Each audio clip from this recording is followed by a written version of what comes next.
Bagi semua orang di gedung Mahardika Tower lantai 47 itu, Reza hanyalah petugas kebersihan yang tak lebih dari bayangan. Ia lewat tanpa disapa, membersihkan tanpa dihargai, bekerja tanpa dianggap ada. Termasuk olehku, Nadira Mahendra, CEO termuda di industri teknologi yang namanya dielu-elukan media. Aku yang selalu berbicara tentang visi dan valuasi, tapi tak pernah belajar tentang hati. Setiap hari aku memperlakukannya seperti noda yang harus disingkirkan. Tatapanku dingin, suaraku tajam. Bagiku, dunia hanya tentang standar tinggi dan orang-orang yang layak berdiri sejajar. Dan Reza, ia hanya bagian dari latar belakang, seperti lantai yang ia pel setiap pagi. Langkah hak sepatuku menggema di lorong marmer. Tak, tak, tak. Irama yang sudah dihafal seluruh karyawan. Irama yang berarti, tegakkan badanmu atau kau akan habis. Lift privat terbuka. Rapat direksi sudah menunggu. Aku masuk tanpa senyum. Di ujung meja oval, layar LED menampilkan grafik pertumbuhan saham Mahardika Tech yang melonjak 18% kuartal ini. Investor luar negeri mulai masuk. Media memujiku sebagai the Iron Lady of Digital Asia. Target tahun depan, Direktur Keuangan menelan ludah. Ekspansi regional, Bu. Tapi kita perlu efisiensi biaya operasional. Potong 12%? Bu, itu berarti pengurangan tenaga? Kalau mereka tidak cukup produktif ya? Sunyi, tak ada yang berani membantah. Pintu rapat terbuka pelan. Reza masuk dengan nampan kopi. Seragam biru mudanya sudah pudar. Sepatunya bukan merek mahal, hanya sepatu kain yang solnya pernah direkatkan ulang. Tapi langkahnya hati-hati, terlalu hati-hati. Ia menyajikan cangkir satu persatu. Ketika sampai di sampingku, entah karena gugup atau lantai terlalu licin, tangannya sedikit gemetar. Cairan kopi menetes. Tidak banyak, hanya beberapa titik. Tapi satu tetes itu jatuh tepat di atas sepatu kulit krem yang baru kubeli di Milan minggu lalu. Ruangan membeku. Reza langsung berlutut. Maaf Bu, saya, jangan sentuh. Suaraku memotong udara. Ia terdiam. Sepatu ini lebih mahal dari gaji kamu setahun. Kamu tahu itu? Wajahnya memucat. Saya akan bersihkan, Bu. Aku menarik kakiku menjauh. Kamu tahu apa masalah orang seperti kamu? Sunyi makin mencekam. Kalian tidak pernah tahu tempat. Beberapa direktur menunduk, pura-pura membaca berkas. Aku berdiri perlahan. Keluar. Reza bangkit dengan kepala tertunduk. Ia memungut nampan, berjalan keluar tanpa membalas satu kata pun. Pintu tertutup. Aku kembali duduk. Lanjutkan. Rapat berjalan seolah tidak terjadi apa-apa. Tapi di balik pintu itu, mungkin ada harga diri yang retak. Dan aku tidak peduli. Siang itu, laporan IPO regional masuk ke meja kerjaku. Valuasi naik. Investor Jepang menyatakan minat. Dewan Komisaris mengirim pesan. Rapat khusus malam ini. Penting. Aku tersenyum tipis. Semua berjalan sesuai rencana. Hingga telepon itu datang. Jam 19.42. Aku masih di kantor ketika nomor sekolah Aira muncul di layar. Ibu Nadira, tolong segera ke rumah sakit. Aira pingsan saat latihan. Jantungku berhenti 1 detik. Di Rumah Sakit Pusat Jakarta, bau antiseptik menggantikan aroma parfum mahal yang biasa mengelilingiku. Putriku terbaring di ICU. Tubuhnya membiru. Darah merembes dari sela-sela gusi. Mesin berbunyi cepat. Kelainan autoimun akut. Tubuhnya menyerang organ vitalnya sendiri. Aku mencengkram kerah jasnya. Sembuhkan. Kami butuh terapi plasma imun eksperimental. Lakukan. Terapi ini belum disetujui regulator nasional. Aku menatapnya tajam. Saya bisa membeli rumah sakit ini. Dokter itu tidak gentar. Ini bukan soal uang, Bu. Kami butuh donor dengan kecocokan antigen sangat spesifik. Profil langka. Hampir mustahil. Berapa lama waktu kami?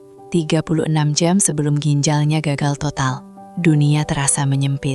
Semua grafik saham yang tadi siang memenuhi pikiranku lenyap. Yang tersisa hanya suara monitor detak jantung Aira. Aku membuka ponsel, menghubungi komisaris utama. Suara beratnya terdengar tenang. Kita harus hati-hati, Nadira. Hati-hati, anak saya sekarat. Terapi ilegal bisa menjatuhkan perusahaan. Aku terdiam. Ia melanjutkan. Jika media tahu CEO Mahardika memakai prosedur belum disetujui, saham kita bisa anjlok 20%. Investor asing lundur. IPO batal. Aku menggenggam ponsel lebih erat. Jadi, kita dukung secara pribadi. Tapi nama perusahaan jangan terseret, dan siapapun pendonornya tidak boleh dikaitkan dengan struktur internal. Nada suaranya berubah lebih dingin. Kita tidak bisa terlihat mengeksploitasi karyawan. Kalimat itu menusuk, bukan karena mereka peduli pada karyawan, tapi karena mereka peduli pada citra. Anak saya bukan bahan hitungan valuasi. Hati dan saham jarang sejalan, Nadira. Kamu CEO, ingat itu. Telepon terputus. Aku berdiri di lorong ICU, sendirian, untuk pertama kalinya dalam hidupku. Aku merasa kecil, dan di ruang tunggu rumah sakit itu, tanpa ku sadari, seseorang duduk beberapa kursi dariku. Reza. Ia datang setelah mendengar kabar dari staf internal bahwa anak CEO kritis. Ia tidak mendekat, tidak menyapa, hanya duduk diam, seperti biasa, seperti bayangan. Aku belum tahu bahwa bayangan itulah yang sebentar lagi akan menjadi cahaya terakhir untuk anakku. Lorong ICU itu panjang, terlalu panjang. Lampu-lampu putih menggantung seperti saksi yang tak berkedip. Bau antiseptik menusuk, menempel di kulit, masuk ke paru-paru. Menghapus semua aroma kekuasaan yang biasa mengelilingiku. Di balik kaca tebal, Aira terbaring kecil. Putriku. Tubuhnya yang biasanya lincah kini diam tak bergerak. Selang oksigen menutupi sebagian wajahnya. Monitor jantung berbunyi cepat, tidak stabil. Setiap bunyi bip terasa seperti pukulan palu di kepalaku. Aku, Nadira Mahendra, yang biasa memutuskan nasib perusahaan hanya dengan satu tanda tangan, kini tidak mampu melakukan apapun selain berdiri. Tak berdaya. Pintu ruang dokter terbuka. Bu Nadira, aku langsung berdiri. Jelaskan. Dokter spesialis hematologi itu membuka berkas. Wajahnya tenang, tapi matanya berat. Putri ibu mengalami kelainan autoimun akut tipe langka. Sistem imunnya menyerang sel darah dan jaringan organ vitalnya sendiri. Ini bukan sekadar anemia biasa. Ini agresif. Solusinya? Tanyaku cepat. Kami menyarankan terapi plasma imun eksperimental. Aku menatapnya. Lakukan. Terapi ini belum mendapatkan izin penuh dari regulator nasional. Secara hukum, kami hanya boleh melakukannya dengan persetujuan risiko tinggi dari keluarga. Risiko seperti apa? Dokter menarik napas dalam. Donor dengan profil antigen sangat spesifik dibutuhkan. Jika cocok, terapi bisa menyelamatkan nyawanya.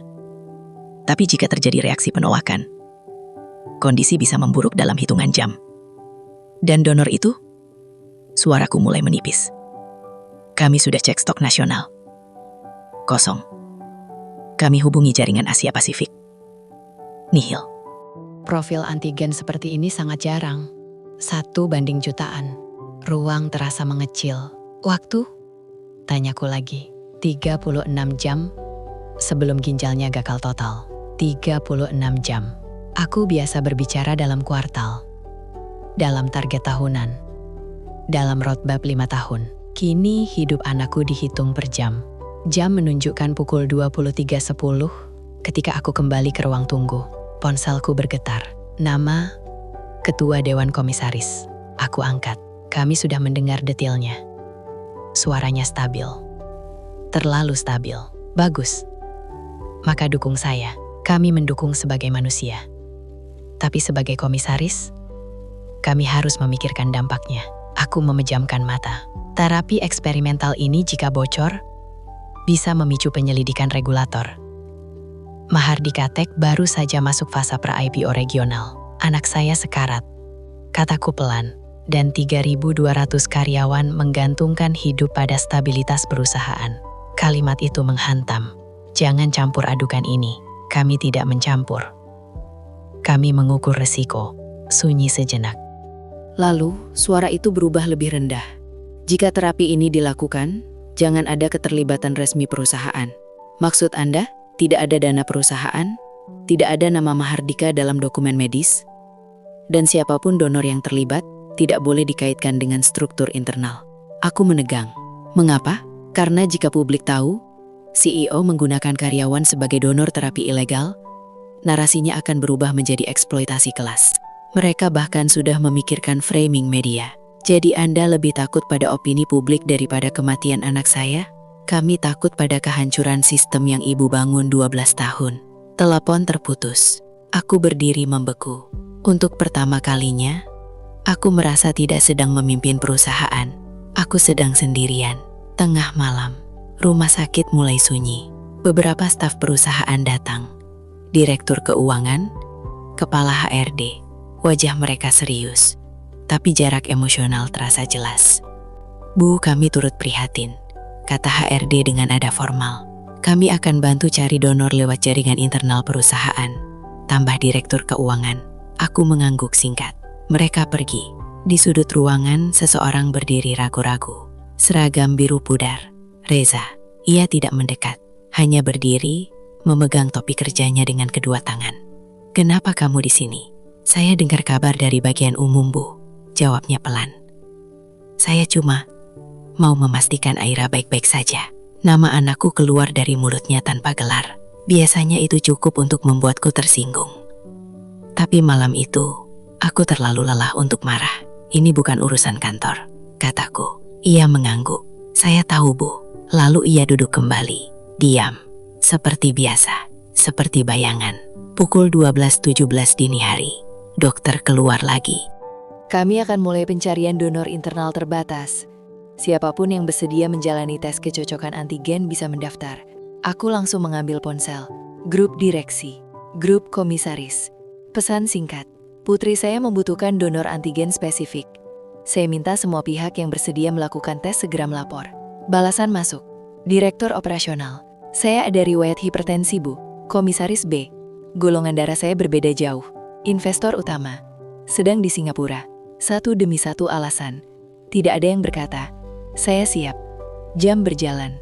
03.05, 03.46, 04.12. Di antara kursi-kursi dingin itu, hanya satu orang yang berdiri menuju ruang pendaftaran donor. Reza. Ia tidak melihat ke arahku. Tidak meminta izin. Tidak meminta pujian. Ia hanya menyerahkan kartu identitasnya pada perawat. Saya mau tes. Aku melihatnya. Untuk pertama kalinya. Bukan sebagai petugas kebersihan, tapi sebagai seseorang yang melangkah ketika semua orang lain mundur. Tes darah diambil. Kami menunggu. Waktu terasa lambat. Kejam. Pukul 8.23 pagi. Dokter keluar dengan wajah sulit dibaca. Bu Nadira. Jantungku berhenti lagi. Kami menemukan satu kandidat dengan kecocokan antigen identik. Aku menelan ludah. Siapa? Dokter menoleh sedikit ke arah kursi tunggu. Reza duduk di sana, menatap lantai. Dia. Dunia terasa hening. Bayangan itu ternyata satu-satunya cahaya. Dan untuk pertama kalinya sejak aku mengenal ia, aku tidak tahu harus berkata apa. Pukul 9.10 pagi. Ruang rapat Mahardika Tower lantai 47 kembali dipenuhi jas mahal dan wajah-wajah serius. Ironis, di saat anakku terbaring di ICU dengan waktu yang terus menipis, para komisaris justru berkumpul untuk membicarakan grafik saham. Aku masuk tanpa menyapa. Tidak ada hak tinggi hari ini, hanya sepatu datar dan mata yang kurang tidur. Ketua Dewan Komisaris membuka rapat. Kita mulai. Layar besar menyala. Bukan foto Aira. Bukan laporan medis. Grafik fluktuasi pasar. Sejak kabar rawat inap keluarga direksi bocor di kalangan internal, pergerakan saham mulai tidak stabil. Spekulasi pasar cepat sekali. Aku menatap mereka satu persatu. Anak saya belum mati. Sunyi. Komisaris senior yang paling tua menyilangkan tangan. Kami semua bersimpati Nadira, tapi kita harus berpikir rasional. Rasional. Terapi yang akan dilakukan belum disetujui regulator. Jika ada komplikasi dan bocor ke publik, regulator bisa menyelidiki. IPO regional batal, investor Jepang bisa mundur. Dan kalian lebih takut kehilangan investor daripada kehilangan nyawa. Ini bukan soal takut. Ini soal sistem. Kalimat itu terasa seperti es yang dilempar ke wajahku. Direktur legal membuka map hitam. Ada beberapa poin yang harus kita sepakati. Aku mengerutkan kening. Kesepakatan apa? Jika terapi dilakukan, maka 1. Tidak ada dana perusahaan yang digunakan. 2. Tidak ada nama Mahardika Tech dalam dokumen medis. 3. Identitas donor tidak boleh dikaitkan dengan struktur internal perusahaan. Aku menegang. Kenapa kalian begitu takut pada donor itu? Karena dia karyawan divisi umum. Kalimat itu diucapkan seperti fakta statistik, bukan tentang manusia. Komisaris muda yang selama ini jarang bicara akhirnya menyelah. Bayangkan headline media. CEO gunakan tubuh karyawan rendahan untuk terapi ilegal. Itu framing yang mematikan. Aku berdiri. Dia tidak dipaksa. Kita tahu itu, jawab direktur legal. Tapi publik tidak peduli pada kebenaran. Mereka peduli pada narasi. Mereka sudah menyusun skenario di kepala mereka. Ketua komisaris menggeser satu lembar dokumen ke arahku. Ini non-disclosure agreement untuk donor. Aku membaca cepat. Donor dilarang berbicara kepada media. Dilarang mengaitkan diri dengan keluarga direksi.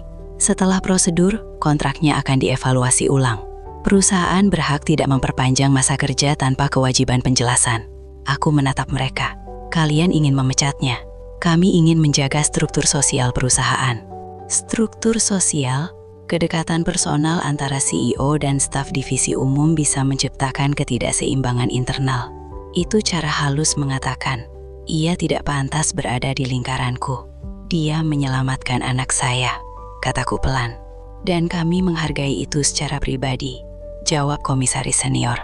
Tapi secara korporasi, kita tidak bisa terlihat memberi privilege pada kelas bawah. Kelas bawah, kata itu menusuk lebih dalam dari hinaan apapun. Aku duduk kembali. Kepalaku berdenyut. 36 jam. Setiap detik berharga. Dan mereka sedang menyusun kontrak. Kalau saya menolak? Tanyaku.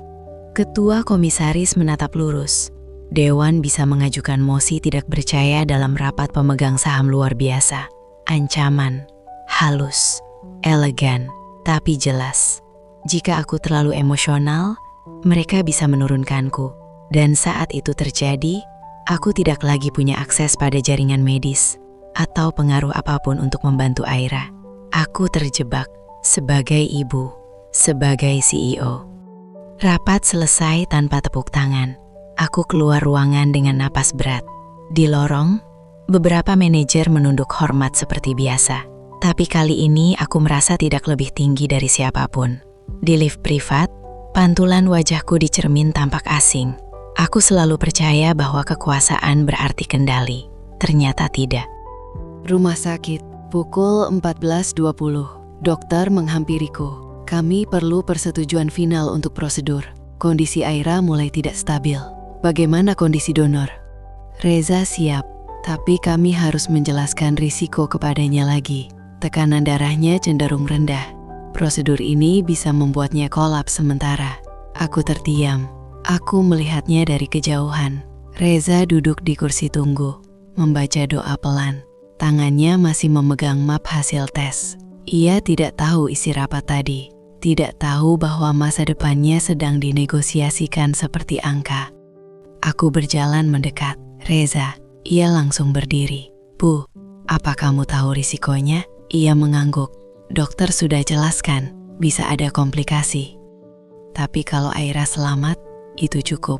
Tidak ada perhitungan, tidak ada negosiasi, hanya ketulusan yang sederhana. Aku terdiam beberapa detik. Kalau setelah ini kamu kehilangan pekerjaan, ia tersenyum tipis. Pekerjaan bisa dicari lagi, Bu. Nyawa tidak. Kalimat itu membuat napasku tercekat. Ia bahkan tidak tahu bahwa kemungkinan itu nyata, bahwa orang-orang di menara kaca sudah menyusunnya. Aku menoleh ke arah ruang ICU. Monitor berbunyi cepat. Waktu terus berjalan. Di tanganku masih ada dokumen NDA dari Dewan Komisaris. Jika aku tanda tangani, Aira mendapat kesempatan. Tapi Reza bisa kehilangan segalanya. Jika aku tolak, mereka bisa menjatuhkanku sebelum terapi dilakukan. Aku menutup mata. Untuk pertama kalinya dalam hidupku, aku tidak ingin menjadi CEO. Aku hanya ingin menjadi ibu. Aku membuka mata kembali, menatap Reza. Dan untuk pertama kalinya, aku merasa berutang pada seseorang yang dulu kuanggap tidak ada. Pukul 16.08. Langit Jakarta mendung ketika aku berdiri di depan meja administrasi rumah sakit. Di tanganku ada 2 lembar kertas. Satu lembar adalah formulir persetujuan terapi plasma imun eksperimental. Lembar lainnya adalah NDA dari Dewan Komisaris Mahardika Tek. 2 tanda tangan, 2 konsekuensi. Bu, kondisi Aira mulai menunjukkan tanda penurunan fungsi ginjal, kata dokter pelan. Kami tidak bisa menunggu lebih lama. Aku melihat ke arah ruang observasi donor. Reza duduk di sana dengan infus terpasang di tangannya. Wajahnya sedikit pucat, tapi tatapannya tenang. Ia baru saja selesai menandatangani persetujuan medisnya, tanpa membaca detail resiko 2 kali, tanpa bertanya kompensasi, tanpa menyebut angka. Aku berjalan mendekat. Reza, ia berdiri, meski perawat sempat menahannya. Bu, saya siap. Dokter bilang resikonya besar. Resiko selalu ada, Bu. Tapi kalau kita terlalu takut resiko, kita tidak pernah bergerak. Kalimatnya sederhana, tapi aku, yang terbiasa berbicara dalam bahasa strategi dan kalkulasi, merasa kalah oleh kesederhanaan itu. Aku menatap tangannya yang terpasang jarum infus. Tangan yang biasa memegang kain pel. Tangan yang dulu kuusir dari ruang rapat. Kenapa kamu lakukan ini? Tanyaku. Ia tersenyum kecil. Aira pernah duduk di ruang tunggu kantor waktu ibu rapat lama. Dia bilang lapar, tapi takut ganggu ibu. Saya cuma kasih dia coklat waktu itu. Dia bilang ibu kerja keras supaya dia bisa sekolah bagus. Saya lihat dia bangga sama ibu. Dadaku seperti diremas. Saya cuma bantu menjaga kebanggaan itu tetap hidup. Lanjutnya pelan. Aku menunduk. Untuk pertama kalinya, aku tidak punya kalimat tajam untuk menutupi perasaanku. Pukul 16.32, ruang prosedur siap. Dokter menjelaskan sekali lagi. Terapi ini melibatkan pengambilan plasma imun dalam jumlah besar. Risiko donor, tekanan darah drop, reaksi sistemik, bahkan kegagalan organ sementara. Kami akan memantau ketat. Dan untuk Aira, jika cocok, tubuhnya akan berhenti menyerang dirinya sendiri. Tapi 6 jam pertama sangat kritis. 6 jam. 6 jam antara hidup dan mati. Ponselku bergetar. Ketua Dewan Komisaris. Aku keluar sebentar ke lorong. Sudah tanda tangan? Sudah. Bagus. NDA juga? Aku menatap kertas di tanganku. Belum. Sunyi beberapa detik. Nadira, jangan emosional. Anak saya di dalam sana, dan perusahaan ada di luar sana. Nada suaranya lebih tajam. Kita sudah siapkan pernyataan jika media bertanya. Tapi pastikan tidak ada dokumentasi internal yang mengaitkan donor dengan perusahaan. Mengapa kalian begitu ingin dia hilang? Karena publik tidak peduli niat baik. Mereka peduli simbol. CEO dan OB dalam satu narasi emosional, itu rawan. Mereka takut aku terlihat manusia. Setelah ini, kontraknya akan kami evaluasi. Artinya, diberhentikan. Aku menutup mata sejenak. Lalu ku tanda tangani NDA itu. Bukan karena aku setuju, tapi karena aku tidak punya waktu untuk berperang di 2 medan sekaligus. Pukul 17.05. Prosedur dimulai. Reza dibawa ke ruang terpisah. Aira di ruang isolasi khusus. Aku berdiri di lorong di antara 2 pintu. 2 nyawa. 2 cahaya lampu operasi menyala merah. Waktu berjalan lambat. 17.40. 18.12. 18.47. Seorang perawat keluar dari ruang donor dengan wajah tegang. Tekanan darahnya turun drastis. Aku membeku. Stabilkan. Terdengar suara dokter dari dalam. Aku berlari mendekat tapi ditahan. Bu, tidak boleh masuk. Di sisi lain, monitor Aira berbunyi lebih cepat. Reaksi sistemik meningkat. Siapkan penanganan. Aku berdiri di tengah lorong. Tak berdaya. Tak ada grafik saham. Tak ada komisaris. Tak ada kekuasaan. Hanya suara mesin dan doa yang tak pernah kupelajari sebelumnya. Ya Tuhan. Untuk pertama kalinya dalam hidupku, aku berdoa tanpa agenda. 18.59. Lampu di ruang donor sempat berkedip. Seorang perawat berlari membawa kantong plasma. Di dalam ruang Aira, dokter bekerja cepat. Aku melihat bayangan tubuh kecil anakku di balik kaca. Bertahanlah. 19.26. Dokter keluar dari ruang donor. Wajahnya serius. Donor mengalami hipotensi berat. Kami harus menghentikan proses sementara. Apakah dia masih stabil? Tapi tubuhnya melemah cepat. Dan Aira, kita sudah transfer sebagian plasma. Sekarang kita lihat respon tubuhnya. Menunggu lagi. Menunggu adalah bentuk penyiksaan paling sunyi. Pukul 21:03. Monitor Aira perlahan menurun ke ritme lebih stabil. Dokter memeriksa ulang. Respon positif, katanya pelan. Aku hampir roboh. Tapi 3 jam ke depan tetap kritis. Aku mengangguk. Air mata akhirnya jatuh. Tidak deras. Tapi cukup untuk menghapus sedikit kesombongan yang selama ini kupakai seperti baju zirah. Aku berjalan ke ruang pemulihan donor. Reza terbaring pucat. Oksigen terpasang. Wajahnya jauh lebih lemah dari yang pernah kulihat. Aku duduk di sampingnya. "Kenapa kamu tersenyum?" tanyaku pelan. Ia membuka mata sedikit. "Karena saya dengar." Responnya bagus. "Kamu hampir mati," kataku. Ia terkekeh pelan. Meski napasnya berat. "Masih hidup, Bu. Berarti Tuhan belum selesai pakai saya." Aku menggenggam tangannya. Untuk pertama kalinya. Tanpa memikirkan siapa melihat. Tanpa memikirkan jabatan. Hanya manusia pada manusia. Di luar sana mungkin Dewan Komisaris sedang menyusun siaran pers yang steril dan aman. Tapi di ruangan ini, seorang pria yang pernah kuanggap tidak layak berada di ruang rapatku, baru saja memberikan separuh kekuatannya untuk menyelamatkan duniaku.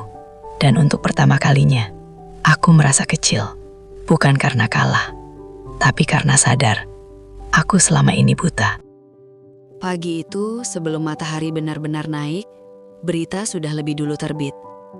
Anak CEO Mahardika dirawat intensif, diduga gunakan terapi eksperimental.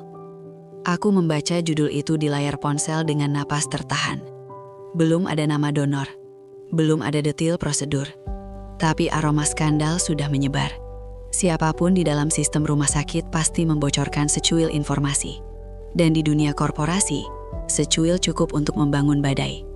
Ponselku bergetar bertubi-tubi.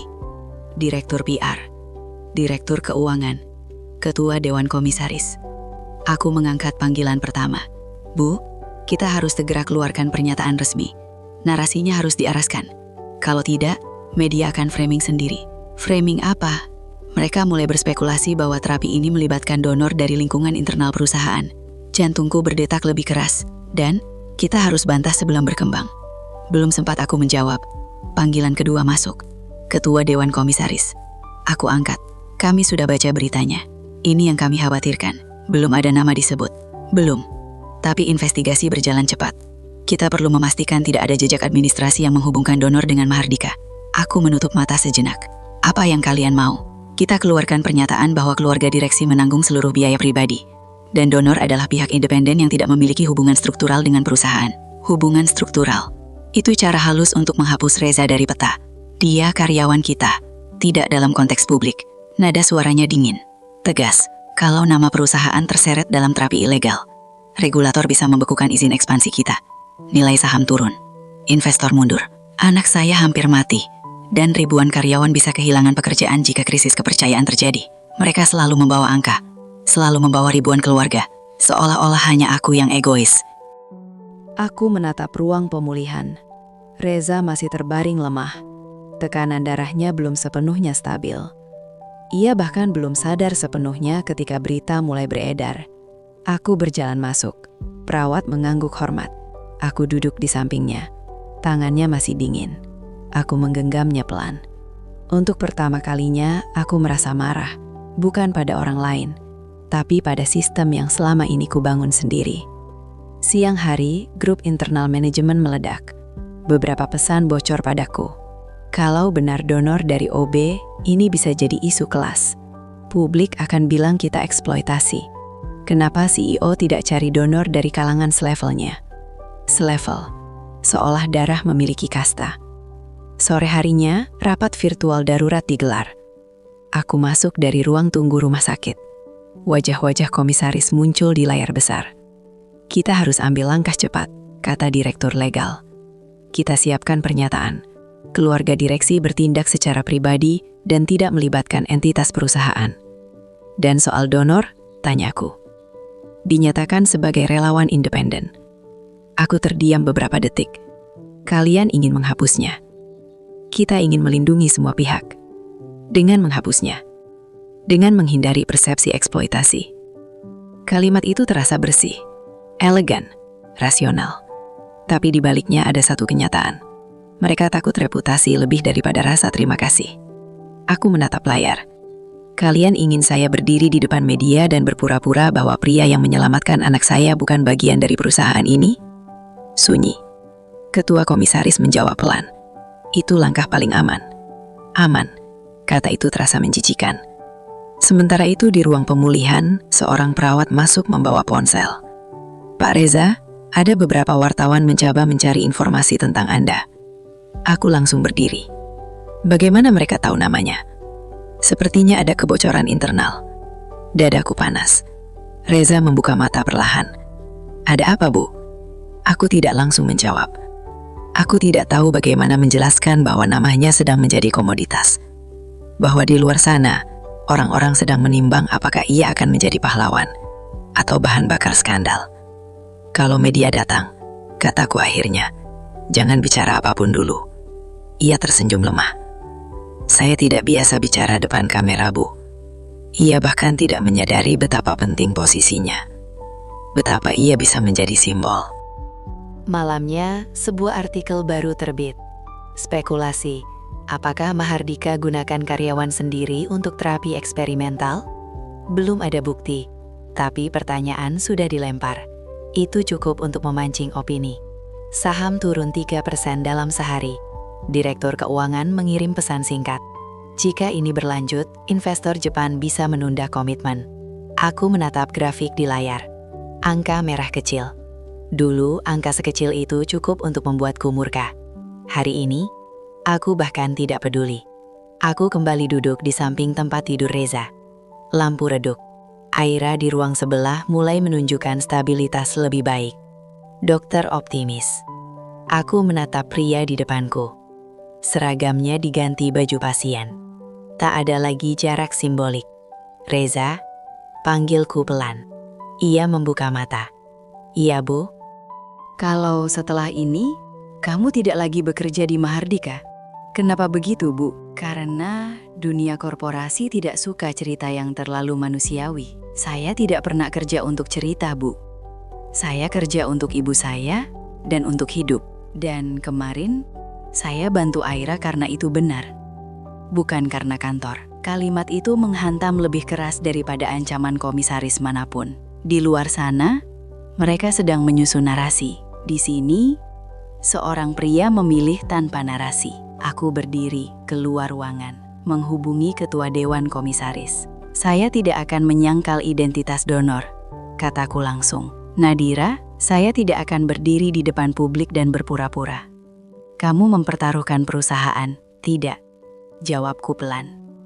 Saya sedang menyelamatkan jiwa perusahaan. Sunyi panjang di ujung sana. Untuk pertama kalinya sejak semua ini dimulai, aku tidak berbicara sebagai CEO yang defensif. Aku berbicara sebagai manusia, dan entah kenapa, rasanya jauh lebih kuat. Hujan turun deras di luar jendela rumah sakit. Aku terbangun dari kursi tunggu ketika suara alarm monitor Aira berbunyi lebih cepat dari biasanya. Bip, bip, bip, bip, bip. Aku langsung berdiri. Dokter dan perawat masuk berlari. Tekanan darah drop. Dadaku seperti diremas dari dalam. Apa yang terjadi? Reaksi lanjutan sistem imun. Kami sudah prediksi kemungkinan ini. Tolong ibu tunggu di luar. Pintu tertutup di depan wajahku. Aku berdiri di lorong. Sekali lagi. Di sisi lain, ruang pemulihan donor juga mulai ramai. Seorang perawat keluar dengan wajah tegang. Tekanan Pak Reza juga turun lagi. 2 ruang, 2 alarm, 2 kemungkinan kehilangan. Aku bersandar ke dinding. Seluruh dunia terasa seperti sedang mengujiku. Apa yang lebih kau cintai? Kekuasaan atau kehidupan? Ponselku bergetar. Jam menunjukkan 02.27. Ketua Dewan Komisaris. Aku hampir tidak ingin menjawab, tapi tetap kuangkat. Kami perlu bicara sekarang. Anak saya sedang kritis. Dan saham turun 7% sejak sore. Aku tertawa kecil. Pahit. Pahit. Anak saya belum sadar. Dan Anda bicara saham. Kita harus realit. Tidak. Anda yang harus belajar menjadi manusia. Sunyi di ujung sana. Lalu suara itu berubah lebih tegas. Kami telah mengumpulkan dukungan untuk rapat pemegang saham luar biasa. Aku menegal. Mosi tidak percaya. Jika kamu terus membawa perusahaan ke dalam resiko reputasi. Aku memejamkan mata. Waktunya tidak tepat. Justru ini waktu paling tepat. Itu bukan ancaman lagi. Itu pemberitahuan. Jika aku tetap bersikeras mengakui donor sebagai bagian dari perusahaan, mereka siap menjatuhkanku. Dan jika aku kehilangan jabatan, aku kehilangan kendali atas keputusan besar, termasuk akses finansial dan relasi medis internasional untuk perawatan lanjutan Aira. Mereka tahu itu. Mereka menekan di titik paling lemahku. 0305. Dokter keluar dari ruang Aira. Wajahnya lelah. Kami berhasil stabilkan sementara. Aku hampir roboh. Bagaimana peluangnya? 6 jam ke depan menentukan. Jika respon imun terus membaik, kemungkinan besar ia melewati fase kritis. Aku mengangguk. Air mataku jatuh tanpa bisa kutahan. Di sisi lain lorong, dokter dari ruang donor juga keluar. Reza mengalami penurunan fungsi sementara pada sistem imun. Kami harus observasi ketat. Tubuhnya bekerja terlalu keras. Dia sadar. Iya, tapi lemah. Aku berjalan ke ruangnya. Ia terbaring dengan wajah lebih pucat dari sebelumnya. Maaf, Bu. Maaf untuk apa? Kalau terapi belum cukup. Dadaku terasa sesak. Kamu tidak berutang apapun. Ia tersenyum lemah. Kalau saya tidak kuat, jangan salahkan diri Ibu. Aku menunduk. Sistem ini yang salah. Bukan dia. Bukan aku. Pagi datang dengan langit abu-abu. Berita baru muncul. Dewan Komisaris Mahardika siapkan rapat luar biasa. Bocor. Mereka bahkan tidak menunggu anakku stabil. Pasar bereaksi cepat. Saham turun lagi. Direktur keuangan mengirim pesan singkat. Investor Jepang menunda komitmen. Mereka menunggu stabilitas manajemen. Stabilitas. Kata yang terdengar mulia. Padahal artinya, singkirkan yang terlalu emosional. Aku berdiri di depan kaca ICU, melihat Aira yang masih tertidur. Tangannya kecil, dada naik turun perlahan. Aku menyentuh kaca itu. Dulu aku selalu percaya bahwa aku bisa mengendalikan segalanya. Ternyata tidak. Aku tidak bisa mengendalikan tubuh anakku. Tidak bisa mengendalikan dewan. Tidak bisa mengendalikan opini publik. Tapi aku masih bisa memilih. Jam 11.40. Telepon dari ketua komisaris lagi. Kita jadwalkan rapat luar biasa besok pagi. Anak saya belum stabil, kataku. Kita tidak bisa menunggu lebih lama. Pasar bergerak cepat. Apa yang Anda mau? Jika kamu mundur sementara, kita bisa redam gejolak. Seorang direktur interim akan memimpin sampai situasi stabil. Mundur. Artinya mengakui mereka benar. Mengorbankan posisiku demi citra. Dan jika saya menolak, kita ajukan voting. Aku terdiam. Lalu aku berkata pelan, lakukan. Sunyi panjang. Kamu yakin? Saya tidak akan bersembunyi di balik jabatan. Ketika seseorang yang saya hina, rela mempertaruhkan nyawanya. Napas di ujung sana terdengar berat. Kamu berubah. Iya, jawabku pelan. Dan mungkin itu yang paling kalian takutkan. Aku menutup telepon. Sore hari, dokter keluar lagi dari ruang Aira. Wajarnya kali ini berbeda. Lebih tenang. Respon imun stabil. Ginjal mulai menunjukkan perbaikan. Kita bisa bilang, dia melewati fase paling kritis. Aku tidak bisa berdiri. Lututku lemas. Air mata jatuh deras. Bukan tangis elegan. Bukan tangis terkontrol. Tapi tangis seorang ibu. Aku berjalan ke ruang pemulihan Reza. Ia masih lemah, tapi sadar. Aira stabil, kataku pelan. Ia tersenyum. Alhamdulillah. Hanya itu. Tidak ada klaim, tidak ada kemenangan. Hanya syukur. Aku duduk di sampingnya. Besok saya mungkin kehilangan jabatan, kataku. Ia menoleh pelan. Kenapa? Karena saya memilih berdiri di sisi yang benar. Ia tersenyum tipis.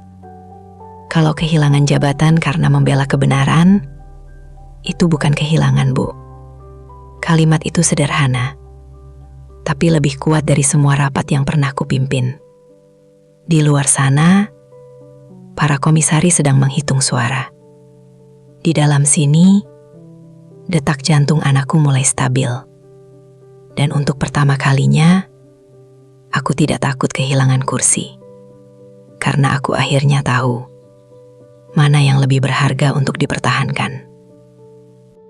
Pagi itu langit Jakarta bersih, terlalu bersih untuk hari yang menentukan. Rapat pemegang saham luar biasa digelar di Auditorium Mahardika Tower, lantai 1, terbuka untuk investor utama dan perwakilan media bisnis. Di layar besar terpampang agenda tunggal, evaluasi kepemimpinan CEO. Namaku, Nadira Mahendra. Aku berdiri di balik panggung, menarik napas panjang. Aira masih dirawat, tapi stabil. Reza masih di rumah sakit, tubuhnya belum pulih penuh. Dan aku berdiri di sini. Bukan sebagai ibu, bukan sebagai perempuan yang menangis di lorong ICU, tapi sebagai CEO yang akan diadili. Ketua Dewan Komisaris membuka rapat dengan suara tenang. Kita menghadapi risiko reputasi signifikan akibat penggunaan terapi medis yang belum disetujui regulator. Stabilitas manajemen menjadi prioritas. Bahasa mereka selalu rapi, tak pernah menyebut darah, tak pernah menyebut nyawa. Grafik saham ditampilkan, turun 9%. Investor membutuhkan kepastian. Lanjutnya, kita tidak boleh dipimpin oleh keputusan emosional. Beberapa investor mengangguk, beberapa menatapku datar. Aku diminta maju. Lampu sorot terasa hangat di wajahku. Untuk pertama kalinya dalam 12 tahun memimpin perusahaan ini, aku tidak membawa slide presentasi, hanya membawa kebenaran. Saya tidak akan membantah bahwa terapi itu belum disetujui regulator. Saya juga tidak akan membantah bahwa keputusan itu berisiko. Tapi izinkan saya menjelaskan sesuatu yang tidak tercantum di grafik saham. Anak saya hampir mati. Dan satu-satunya orang yang memiliki kecocokan antigen identik untuk menyelamatkannya adalah karyawan divisi umum perusahaan ini. Namanya Reza. Dia tidak dipaksa, tidak dibayar, tidak dinegosiasikan. Ia maju ketika semua orang lain memilih mundur, termasuk orang-orang dengan jas lebih mahal darinya. Kalian menyebut ini resiko reputasi. Saya menyebutnya keberanian. Apakah benar donor adalah karyawan Anda? Ya. Apakah perusahaan terlibat dalam pembiayaan prosedur? Tidak. Itu keputusan pribadi. Tapi saya tidak akan menyangkal identitasnya demi melindungi citra. Nadira, ini bukan forum emosional. Justru ini forum paling manusiawi yang pernah kita miliki. Jika perusahaan ini hanya berdiri di atas angka dan tidak mampu menghormati pengorbanan seorang karyawan, maka mungkin kita sedang membangun gedung tanpa fondasi. Direktur legal mencoba masuk. Namun, publik bisa memframing ini sebagai eksploitasi kelas. Aku tersenyum tipis. Eksploitasi terjadi ketika seseorang dipaksa atau dimanfaatkan. Reza melakukan ini tanpa tekanan, tanpa janji jabatan, tanpa imbalan. Aku menatap langsung ke arah komisaris senior, dan saya menolak memecatnya atau mengevaluasi ulang kontraknya, hanya demi menjaga struktur sosial perusahaan. Ruangan langsung riuh. Kalimat itu bocor ke publik dalam hitungan detik. Beberapa investor saling pandang. Beberapa mengangguk pelan. Seorang investor Jepang berdiri. Kami tertarik bukan hanya pada angka, tapi pada kepemimpinan yang memiliki integritas. Jika cerita ini benar, itu menunjukkan nilai budaya perusahaan.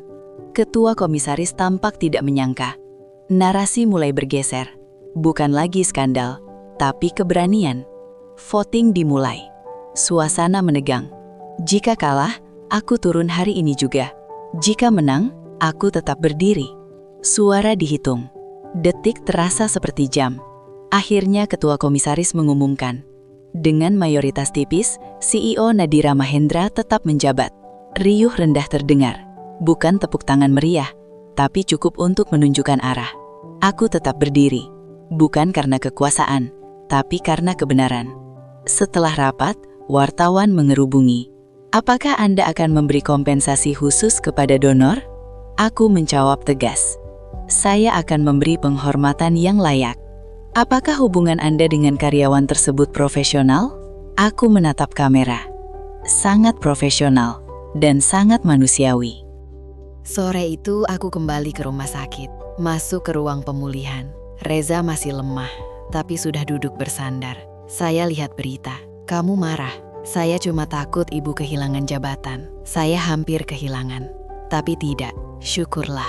Mulai hari ini, kamu bukan hanya petugas kebersihan. Saya mengangkatmu sebagai kepala unit tanggung jawab sosial perusahaan. Kenapa saya? Karena saya butuh orang yang tahu nilai manusia, bukan hanya nilai pasar. Saya tidak sekolah tinggi, Bu. Saya tidak butuh ijazah.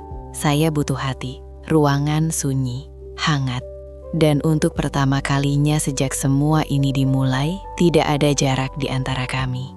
Di luar sana, saham mulai stabil kembali. Media mulai menulis judul baru. CEO Mahardika pertahankan donor karyawan. Integritas atau resiko. Marasi berubah. Dan aku tahu, bab berikutnya bukan lagi soal kekuasaan, tapi soal hati yang mulai saling mendekat. 3 minggu setelah rapat itu, Mahardika Tower kembali sibuk seperti biasa. Saham stabil. Investor Jepang kembali menyatakan komitmen. Media mulai mencari sensasi baru. Dunia bergerak cepat. Tapi ada satu hal yang tidak lagi sama. Aku dan dia. Aira sudah boleh pulang. Tubuh kecilnya masih perlu kontrol rutin, tapi tawanya kembali memenuhi ruangan. Rumah terasa hidup lagi. Sore itu hujan turun pelan di teras rumahku. Aira duduk di ruang tengah, tertawa melihat Reza melipat kertas menjadi burung bangau. "Om Reza, satu lagi." Reza tertawa kecil. Tangannya masih sedikit gemetar, tapi senyumnya utuh. Aku berdiri di ambang pintu memandangi mereka. Pemandangan yang dulu tak pernah kubayangkan ada di rumahku. Pria berseragam OB yang dulu kupandang sebagai noda, kini duduk di lantai ruang keluargaku, membuat anakku tertawa. Dan tidak ada satupun bagian diriku yang merasa itu salah. Aira memeluk bangau kertasnya lalu menatapku. "Mah, Om Reza baik banget, kayak pahlawan." Aku tersenyum. "Iya sayang." Setelah Aira tertidur, rumah menjadi hening. Hanya suara hujan yang menempel di kaca. Reza berdiri hendak pamit. "Saya pulang dulu, Bu." Aku menatapnya. Jarak di antara kami tidak lagi formal, tapi masih canggung. "Reza, tunggu." Ia berhenti. Aku berjalan mendekat. Untuk pertama kalinya, aku tidak membawa jabatan, tidak membawa posisi, tidak membawa struktur sosial. Hanya membawa hatiku yang selama ini terlalu keras. Aku ingin minta maaf. Ia terdiam. Untuk semua hinaan. Untuk semua tatapan yang merendahkan.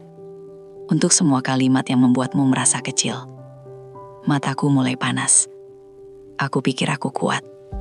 Aku pikir aku superior. Padahal aku hanya takut kehilangan kendali. Suasana hening. Reza menggeleng pelan.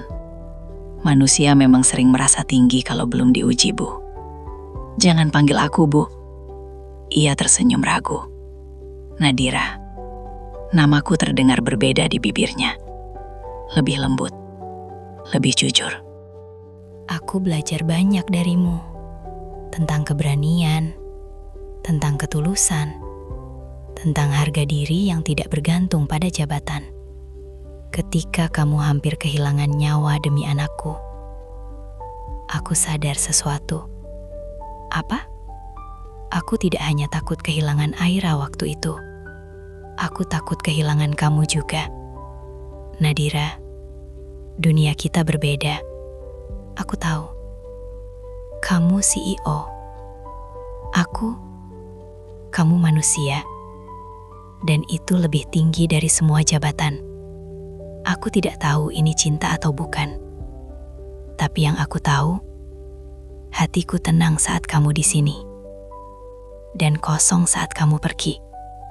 Saya tidak pernah berani membayangkan lebih dari sekadar bisa melihat ibu bahagia.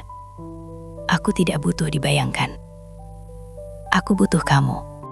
Kalimat itu keluar tanpa strategi, tanpa kalkulasi, tanpa proteksi, hanya jujur. Reza terdiam lama, lalu ia berkata pelan, "Kalau suatu hari nanti kamu menyesal karena memilih orang seperti saya," aku tersenyum sambil menangis. "Aku sudah pernah menyesal karena meremehkan orang seperti kamu, dan itu jauh lebih menyakitkan." Ia tertawa kecil, tangannya terangkat, ragu, lalu akhirnya menyentuh tanganku. Hangat, tidak ada gemerlap, tidak ada saksi, hanya dua manusia yang sama-sama belajar. "Aku tidak kaya," katanya pelan. "Aku tidak butuh kaya.